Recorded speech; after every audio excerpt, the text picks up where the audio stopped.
Hello friends, my name is Pankaj Rao. I have cleared the NABARD Grade A examination in 2018. To know my strategy, please watch this video.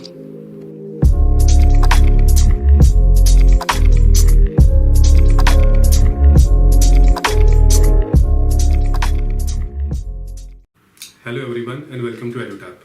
So we are back with the interview with topper series of 2018.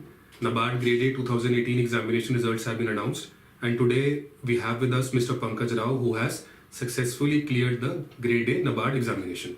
I would also like to stress here that out of the 46 journalists posts advertised by NABARD this year, EduTap is very proud in fact to announce that we have 26 selections out of those 46. So really a hats off to the team of EduTap and the entire student fraternity who laid their trust on our course, and they were able to clear the examination with flying colors. So first of all, Pankaj, welcome to EduTap and heartiest congratulations from the entire team on clearing the NABARD grade examination. Thank you and congratulations to you as well. Thank you so much. Thank you so much. And let me tell you a brief about Mr. Pankaj's background first. He's a mechanical engineer from IIT Delhi. He's a 2012 pass out. After passing out from IIT Delhi, he did not take campus placement and he started preparing for UPSC Civil Services. He has also written 3 UPSC Civil Services mains, and after that he quit his preparation and he started teaching maths at a very reputed institute in Delhi to IIT JEE students. So this year was the first attempt of Mr. Pankaj at NABARD examination, and he could clear it in his very first attempt. So let me remind you that Mr. Pankaj does not have any agriculture background. He's a BTech graduate, and despite not having any agriculture background, with the right bent of mind and with the right sources of preparation, he was able to clear the examination with flying colors in his very first attempt. Let me also tell you his marks in phase 1, phase 2 as well as interview. I'll be telling you the marks again when I come to the specific queries, it's the specific strategy of those particular sections, but let me in the very beginning tell you that how much Mr. Pankaj scored in the different phases of the examination. Now the phase 1 examination of NABARD, as you all should know, consists of 200 questions and 200 marks. In those 200 questions and 200 marks, Mr. Pankaj was able to score 126.25 marks out of the 200 marks. Now this year the cutoff for phase 1 was 116.5 marks. Right, please note down this. This is very important that the cutoff for phase 1 this year was 116.5 marks, and Mr. Pankaj could score 126.25 marks. Right, now coming to the phase 2 part, you should again know that the phase 2 examination consists of 2 papers. The first paper is of English, that is the descriptive paper of 100 marks, and the second paper is of economics, social issues and agriculture and rural development combined. So ESI plus ARD is a combined paper when it comes to NABARD worth 100 marks. So the phase 2 examination in total comprises of 200 marks, and Mr. Pankaj scored 68 marks in the descriptive paper of English and 74.75 marks. Now these marks are good, very good in fact, 74.75 marks in ESI plus ARD paper of phase 2 examination. Right, so his total became 142.75 marks in the phase 2. Now let me again come back to the cutoff, that the cutoff this year for phase 2 examination was 124 marks out of 200, and Mr. Pankaj scored 142.75 marks in phase 2. Coming to phase 3, that is interview, it is of 25 marks when it comes to NABARD grade A, and Mr. Pankaj scored 18 marks out of 25 marks in the last stage, that is the interview. So his total came out to be 160.75 marks, and the final cutoff was 153 marks for the general category for the generalist posts. So these are two different things. General category, that is the unreserved category, and the generalist post, that is the posts which are different from the specialist posts of forestry, agri engineering, etc. Right, so these are his marks in the different stages of the examination, and I believe that these marks are very good, be it phase 1, be it phase 2. The interview marks are average, 18 marks, but the phase 1 and phase 2 marks are good. Because his phase 2 marks are very good, therefore, despite having average marks in the interview, that is 18, he was able to clear the examination and his name figured in the final list. Right, so this is the story regarding the marks. Now let's come to the most important part of this interview, that is the strategy. Because the students are not interested in marks, they are interested in strategy. So let's start with the strategy and let's start with phase 1 first. So I will be taking up particular sections of phase 1, and one by one Mr. Pankaj would be telling you the strategy that he followed for phase 1. Also a very important disclaimer here that the strategy for each student is different. You need not copy anyone's strategy, you just have to take the points that you like. Right? You have to ultimately formulate your own strategy. but from the toppers, from the people who have cleared the examination, you can definitely get certain points which you can inculcate in your own strategy to make it even better. Right. So, Mr. Pankaj, let's start with phase 1 and let's start with the first section, that is reasoning. So, what was your strategy for the reasoning part? First, we need to know that phase 1 consists of 7 stages and 7 sections as we discussed, and it is important that we tackle phase 1 section wise. So, first of all, in case of reasoning, I went for reasoning through the practice papers. So, you need to understand that the level of the reasoning is moderate. So, given a sufficient amount of time, most of the people, or you can attempt most of the questions in reasoning. So first you need to ensure that you give adequate time in the paper for reasoning, and that means managing other sections in a definite period of time. Now, how to prepare for reasoning? Try standard books, or just try to have a sufficient practice at home so that you can attempt the questions in reasoning and attempt more and more papers. What Mr. Pankaj has said is that for reasoning, since the questions level is not very high, if we compare it with SBI PO or if we compare it with RBI Grade B, in fact, the question level is lower as compared to this. And it's moderate level. So people can attempt the question given, say, if you have infinite time, you can attempt all the questions. Right. So the problem here is time constraint, and that has to be managed properly from other sections. So how much time, Pankaj, you say needs to be allotted to reasoning? Because see, we have 20 questions of reasoning. And how much time you would say that is sufficient to attempt these 20 questions? Around 30 to 35 minutes. Around 30 to 35 minutes he is saying is sufficient for the reasoning section. So you need to manage your time effectively and you need to divide your time. Right? So the phase 1 time you need to divide amongst the various sections. And now coming to the next section, that is, let's come to ESI plus ARD. Because these are the sections which are common in phase 1 as well as phase 2. So your preparation in phase 1 of ESI plus ARD will also help you in your preparation for phase 2. Mr. Pankaj, please tell us about ESI plus ARD strategy of yours. As we discussed, ESI and ARD consist of 80 marks. So that's around 40% of the total examination. So you can have a lot of gain from here. And the second thing is the same syllabus is for phase 1 as well as phase 2. So if you are preparing and giving time for ESI and ARD in phase 1, you can have a lot of benefit from this in phase 2 as well. So try to cover ESI and ARD in a very comprehensive manner. And at the same time in ESI, for example, in economic and social issues, the syllabus is very prescribed and NABARD generally sticks to the syllabus. When we compare this to general knowledge, the syllabus is vast and you cannot cover it in a thorough manner. But in case of economic and social issues, the syllabus is very precise and you can attempt you can know from where the questions are being asked. So to cover ESI, I mostly followed the notes provided by the EduTap. And at the same time try to cover as much as possible the economic survey and the budget of that year, because the questions were directly picked from these sections, and have a good understanding of the basic concepts in case of economics. Right. And what about ARD, Pankaj? What is the strategy for ARD? Because see, let me remind all the students here that ARD section is one section which is feared by the candidates. Right. So see, what we listen from the students is that NABARD means National Bank for Agriculture and Rural Development. So agriculture and rural development part of the paper, be it phase 1 or phase 2, generally the students, they do not have a background in this part. Economics is, let's say, common sense. Social issues is again common sense. If you read the newspaper, you will get a lot of things in your mind, you will get a lot of knowledge regarding economics and social issues, but not pertaining to ARD. Right? So ARD is one of the most feared components, but again it is manageable, it is doable. So please, Mr. Pankaj, please tell us about ARD section. ARD consists of 40 marks, and it is very important to cover ARD for phase 1. Don't leave it for phase 2. Because most of the people this section is new. For me it was very new.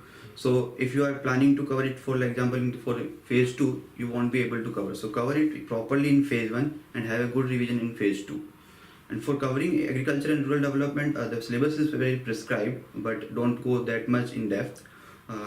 I mostly relied on the material provided by EduTap, and at the same time there is a website eagri.org, Tamil Nadu University website, and that also provides good material. So you can I covered most of the agriculture from that.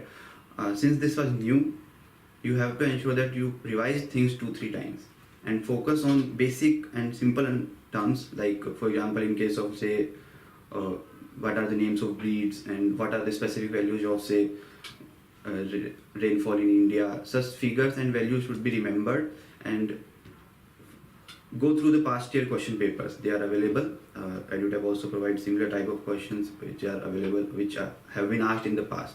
So you will have a fair idea of the questions and try to cover ESI in ARD in very less time, so that around say 15-20 minutes max to max, so that you can have time for the rest of the paper. See, Mr. Pankaj has made a very interesting point here that, in the previous section also reasoning, we were talking about time management. So when we talk about time management, we need to divide our time very cautiously, very judiciously amongst the different sections. Now, ESI and ARD are such sections that do not require any kind of calculation. Like reasoning, you need to calculate. Quad, you need to calculate. Right? But in reasoning, this ESI and ARD part, you do not have to calculate anything. Either you know the question or you don't know the question. So there are 40 questions of ESI, there are 40 questions of ARD, and combined these 80 questions, Mr. Pankaj is saying that it should be attempted in 20-25 minutes, right? Yeah. Maximum in this much amount of time you should be able to attempt. Plus add GA in this particular part itself. 40 questions ESI, 40 questions ARD, 20 questions GA. Again, these 100 questions are such in which you do not have to solve even a single question through calculation. Either you know the answer or you don't know the answer. Most of the questions will be factual. Most of the questions will be data based. Yeah. So if you know the answer, you will be able to attempt within 3 to 4 seconds. If you don't know, then there is no point in spending so much of time on a single question. So it is always better that you attempt ESI plus ARD plus GA in 30 to 35 minutes total, so that for the remaining sections, that is reasoning, quant, and this computer knowledge, everything, you have ample amount of time available, which requires calculation apart from computer knowledge. In quant, you need calculation. In reasoning also, you need calculations. Right? We can also include computer knowledge also, because the questions there are also like tricky. Straightforward. Either you know either or you don't know. Yeah. So you can like attempt this around 120 marks of paper in 30 to 35 minutes, which will leave you around 1.5 hours for the rest of the 3 sections where you know most of the questions. And for example, in reasoning, English and quant, most of the time the questions are not, students are not able to do the questions because of lack of time and not because they are not knowing it. Yeah. So you try to cover these 4 sections in as little time as possible, and for that you can attempt you can try test papers at home, so that you have a practice of giving answers in a rapid fire mode. And in rest of the sections, now if you have 1.5 hours, you can give 30-35 minutes for English, 30 minutes for reasoning, and rest of 30 minutes for quant. I managed all of the sections in this manner and was able to attempt around 165 questions overall. So this is a very smart strategy that Mr. Pankaj used, and we'd also like you to use such kind of a strategy, because there is no point in attempting all the questions. Right? You cannot attempt 200 questions out of the 200 questions that are asked. You need to manage your time effectively. You need to pick and choose. You need to know that this question I don't know, so I have to move on to the next question. There is no point in spending 2 minutes, 3 minutes or 4 minutes on questions of ESI, ARD, computer and GA. On the quant reasoning and quant reasoning and English questions, you can spend time, because you will be able to solve, or you may be able to solve the question given more time is available. But in ESI, ARD, computer knowledge, GA, you will not be able to solve the questions by spending more time. Right? So either you know the answer, or you may spend 1 minute and you can recall the answer, or ultimately you don't know the answer.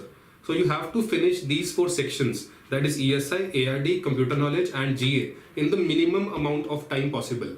Mr. Pankaj is saying 35 minutes, it can be 40 minutes for you, it can be 45 minutes for you, it can be 25 minutes for you. So try to attempt these 4 sections first, and try to finish these 4 sections in the minimum amount of time possible, whatever that minimum amount may be for you. Then you have ample time available for the remaining 3, that is quant, reasoning and English.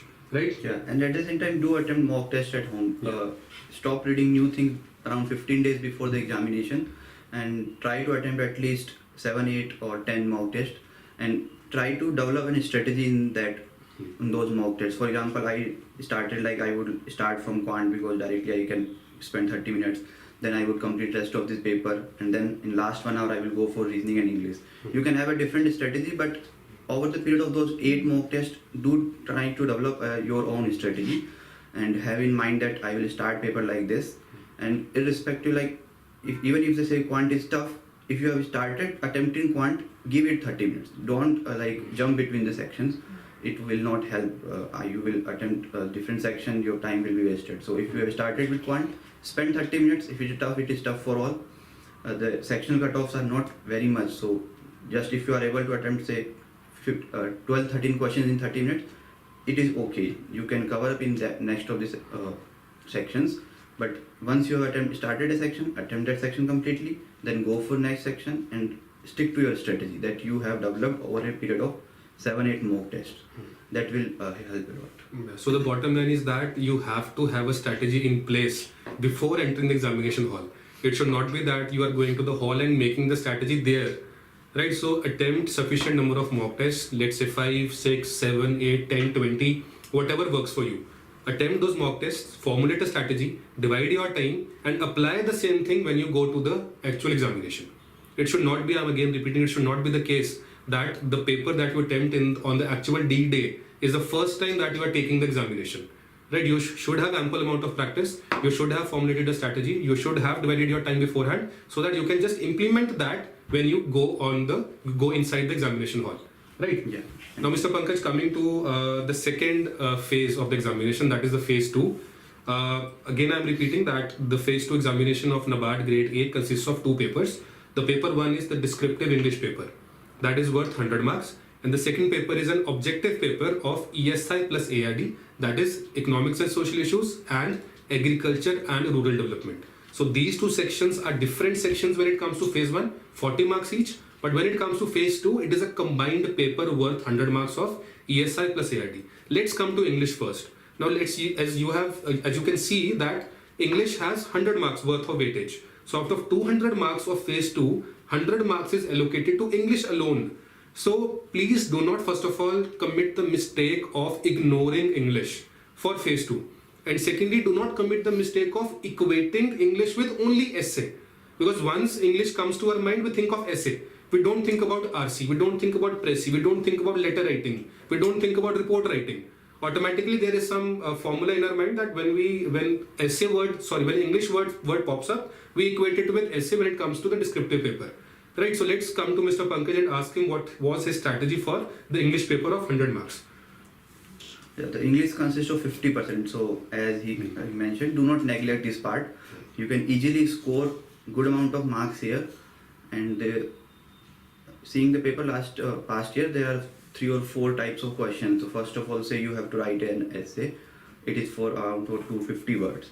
So do keep one thing in mind that you have to complete that essay within 250 words and do not overshoot the words.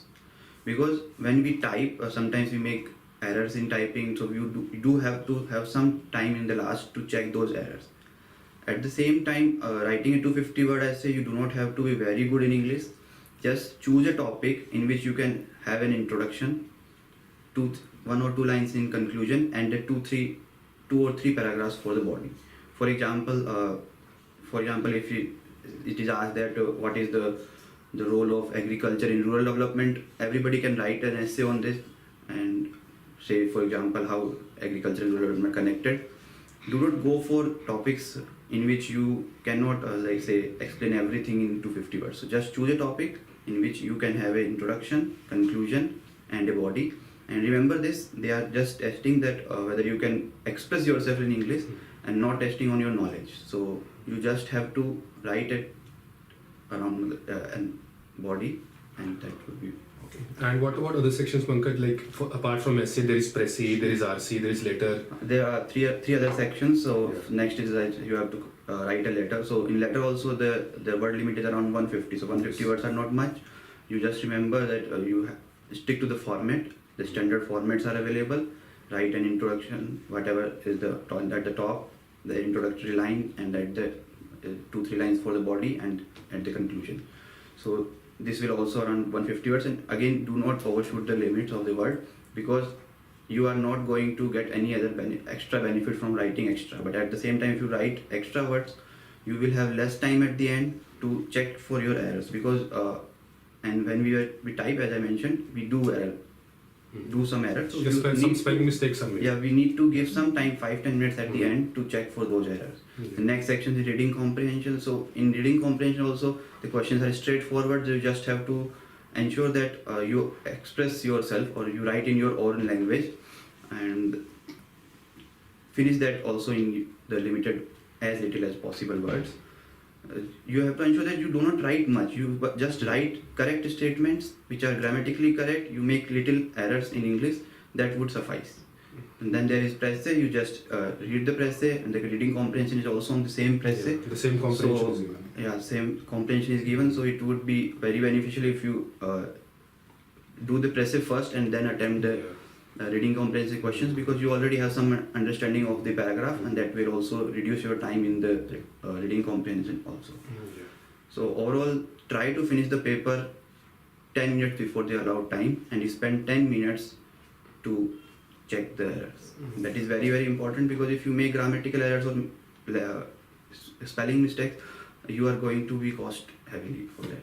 Yeah. So the point that Mr. Pankaj is trying to make, let me just repeat that first of all, when it comes to English, you have to complete your paper in time.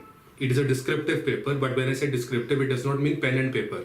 It has to be typed via the keyboard, and therefore there is a monitor in front of you, so you have to type via the keyboard, and there is no spelling check that is going on for you. So you have to check the spellings on your own. There is nothing that a red line will come if you are writing a wrong spelling. There is nothing of that sort. Right? So if you finish the paper on time, that's 10 minutes before time, at least 5 to 10 minutes before time, you will have time to at least check that what you have written and correct the mistakes that you have made. Number one is this. Number two is that a comprehension is given, and based on the same comprehension, you have to write the answers to the reading comprehension, and you have to make the précis. Right? So it is, as Mr. Pankaj rightly pointed out, that if you attempt the précis first, you will be able to understand the gist of the comprehension. Once you understand the gist of the comprehension, it would become easier for you to write the answers to the questions of the reading comprehension. Right? So it will help you save time. It will help you develop a smart strategy. Right? Then there is a letter writing, and in letter writing there is a standard format for a formal letter. You have to follow that format. It is generally of 150 words. So you do not have to overshoot the word limit.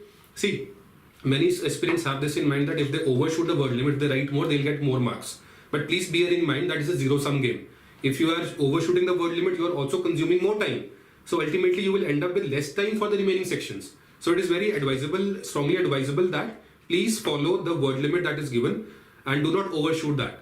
Right? In that manner, you will be able to complete the paper on time, number one, and number two, you will be left with time to correct the errors if any, and number three, you will be able to score good in all the sections. Right? It does not make sense that you score well in essay and then you lose out marks in the remaining sections. Right? And the last point that I want to make in essay is that in English paper is that do not equate your English paper with only essay. It is much more than essay. It is reading comprehension plus précis plus letter plus essay. So be thorough with all the sections and don't concentrate all your energy on only writing the essay. You have to attempt the remaining sections also. Now let me ask another question from Mr. Pankaj regarding essay writing. That very common query is that what should we read for gathering the fodder material for the different essays? What is your strategy regarding that? For essay, I didn't go for, especially for the studying material. Most of the things which I read for economic, social issue and agriculture and rural development were sufficient for the essay. And especially if you want to have some good, for example, in case of agriculture, you can study topics given in economic survey. You will have very good data for that, and you will have sufficient data for writing an essay on agriculture. Remember that in English section, they are not testing your knowledge of agriculture. They are just testing how explicitly you are able to express yourself in English. So just stick to writing a few things but properly, and do not overwrite, like I said, giving too much of data. Give 2-3 figures which you can easily give. Don't give too much of data, and do practice at home also, because the typing we are not normally sometimes. Yeah. So for some candidates, the typing is the issue. Yeah, typing so speed is very low. Although the words limit are not much, but you still practice at home. So that would really help. Right. So this is regarding English. Now coming to the ESI plus ARD paper. That is a paper 2 worth 100 marks. Pankaj, let's start with ESI. He has already told certain sources that he referred for the phase 1 preparation. Now again, please bear in mind that ESI plus ARD preparation for phase 1 and phase 2 is not different. The same syllabus, it is not that there's a different syllabus for phase 1 and a different syllabus for phase 2 for ESI and ARD. The same syllabus is applicable for phase 1 as well as phase 2. So therefore, naturally, your preparation also is the same for phase 1 as well as phase 2. Let's come to ESI first. In case of ESI, first of all, revise whatever you have studied for phase 1. Right. That is going to be there. Apart from that, in addition, if you want to do something like in case of phase 1, there were only 1 mark questions. So in case of ESI, in phase 2, there were 2 mark questions as well. So you can additionally go through the reports of like a World Bank or the International Labour Organization. In case the questions will still be like asking what are the figures they have given, or not very analytical question, but they will still be the similar questions. But in case of phase 2, they sometimes ask questions inside the report as well. So in phase 1, you can like afford to study reports or like human development index or other indexes in depth. But in case of ESI, go little deeper. The syllabus, or I think, will be the same. The sources I followed for the phase 1. In fact, you can, when you are preparing for phase 1 also, you just keep in mind phase 2 also. So that would really help. And for ARD, Pankaj? In case of agriculture also, the same sources I followed, which I followed for the phase 1. The overall, the question paper consists of both ESI and ARD, but the questions more on economics, less one on agriculture. And whatever the questions were there, they were from the same sources which I followed from phase 1, which I have already mentioned. Can you, Pankaj, again list the sources for the students for ESI and ARD, very specifically? ESI, since as he told, I had a background of preparing for civil services, so I had little basic concepts of ESI. For current affairs, I relied on the material provided by EduTap, this year's economic survey and budget. For ARD section, again I relied on the EduTap material, and at the same time I also referred at this website of Tamil Nadu University, eagri.org. I think both of will suffice, and more than enough is in both of the materials. Yeah, so the basic concepts as well as the current affairs part of ESI as well as ARD needs to be covered. In ARD for the past 2 years, 2017 and 2018, most of the questions are being asked out of the static part and not the current affairs part. Way back in 2016, the questions that appeared in ARD section, be it phase 1 or phase 2, they were based on current affairs. But starting 2017 as well as in 2018, the questions, they came from the core parts of agriculture or the static part of agriculture. But for ESI, the questions that are generally asked are mostly based on current affairs. But to be on the safer side, for ESI as well as ARD both, you need to be thorough with the static part as well as the current affairs part. Right, so the state of forest report is there, the agri census is there, the census is there, the remaining current affairs are there. You need to be thorough with that along with the basic part. Am I right, Mr. Pankaj? Yeah. Now coming to the last phase of the examination, that is the interview. Again, a very crucial stage, although it seems that 25 marks is nothing when it comes to 200 marks of phase 2, but it can make or break your chances of clearing the examination. So do not take this phase lightly, that is the phase 3 or the interview phase. And let's hear from Mr. Pankaj that what was his strategy and how did his interview go with NABARD. In case of interview also, again I would say the ESI and ARD section. So you need to be like do revise whatever you studied for ESI and ARD section phase 1 and phase 2. The questions can be like what are the policies government has provided this year for the farmers, or in the agriculture section. What are the functions of regulatory bodies like RBI or the NABARD, or the questions can be from your background. So you need to cover these 3 sections properly. Your interview will be more or less on these sections. And Mr. Pankaj, how was your interview experience? See, you have not scored very good marks in interview. It is 18 out of 25. Yeah. So what do you think went wrong in an interview, and how can you guide the future experience regarding that? The interview board was very cordial, so it was not that they were like, they will ask questions, give you sufficient time. I think I was not able to answer 1 or 2 questions, but that is okay. So for doing good in interview, again I would say properly prepare your background. First of all, the questions might be from them. Even if you say, for example, my background was I have given civil services for there was some gap, so it is okay. You just say that, and no need to be overly defensive about that. It is okay. And since I am also a mechanical engineering, BTech in engineering, so most of the people, I mean, they were not exactly from the agriculture background, so that is also okay. You don't need to be very defensive about that. I am not from agriculture background. It is okay. Be confident about whatever you are, and don't try to be very defensive. Just answer whatever you know, and do properly prepare the policy measures taken by government in case of agriculture and rural development. Right. So the key takeaways from the interview stage is that, first of all, you don't have to be defensive, overly defensive regarding your past. Right, So if you have quit your job and you are preparing for civil services and then you are appearing for NABARD interview, do not be overly defensive that what kind of questions they will be asking regarding my background. I have so much gap in my after my education. How will I defend that? Should I be very confident about that, or should I just accept that okay, I have wasted my time? See, all the questions that they are going to ask you, they will be based on your profile, your background, and current affairs. It is up to you that how you answer those questions, how you present yourselves, how confident you sound, how much you agree with yourself while answering the questions that are asked. That will make all the difference. So if you are overly defensive about your civil services preparation, they will catch you. If you feel very awkward that okay, I have wasted my time and I have not gained anything out of my civil services preparation, again they will catch you, right? So you have to be very comfortable answering such questions. So you have to prepare well beforehand. You should know that what kind of replies you are going to give. You should be very thorough with your background. You should be very thorough with the various policies and programs of the government, especially in the area of agriculture and rural development. So taking 1 or 2 mock interviews at any place won't harm you. They will always point out your weaknesses, your strengths, and the various points that you need to work upon. Right? So that will help you hone your skills for the interview.